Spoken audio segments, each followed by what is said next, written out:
talking about, okay, you're going to grow hemp. A lot of people probably have questions surrounding, can we have dual crops going? What sort of things can we incorporate? And then as far as submitting this information to the state, I know we've just started working on submitting a bunch of stuff to move our fields over to organic and kind of push forward some of these things. So maybe you can enlighten some of the farmers or people interested on what programs are available and what sorts of things they could be doing to maximize their field or, you know, the area they have allocated for this. I think there's a lot there to unpack, but I would say that in the general sense of the farm planning side of it, is you look at how hemp impacts the rotation. It's going to impact the rotation primarily on the soils end. So how you can manage crops after hemp is going to become a consideration. Number one, soil quality changes after hemp. It becomes a little bit tighter. It's going to be a little less moisture. This area, not so much of a concern. Out west is more of a concern.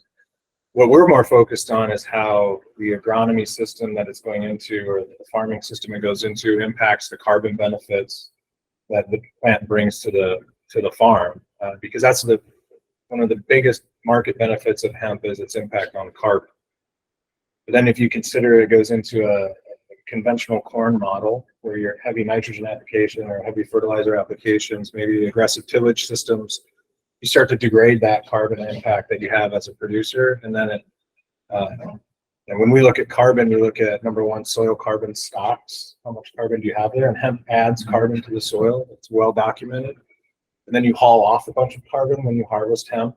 And then there's a net balance of carbon there. And then you come through and you plant other crops in your rotation that impact your carbon footprint as a producer. So if you don't manage that cycle, if you don't manage the rotation cycle and then the carbon cycle itself through the practices that you integrate, you can lose control of the values that are actually coming out of hemp, and you won't receive it. You'll just have a diversified market you can play in, but you won't have the supplemental markets that you can work around. You won't have the external or the extra benefits associated with hemp crop outside of just market opportunity.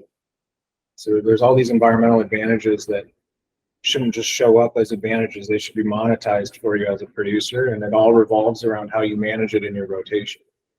There's a lot in the agronomy side of hemp, specific to rotations and organic, that are directly affiliated with just plant science and soil science. But then there's the regulatory side of it, where you have to document certifications and transitions to compliance activities. And I think that hemp industry should have more of a background in that than any other industry in agriculture, due to the compliance required in the medicinal space. So the traceability is somewhat part of the nature of the industry already, but it's going to become even more important as you consider it's 2024.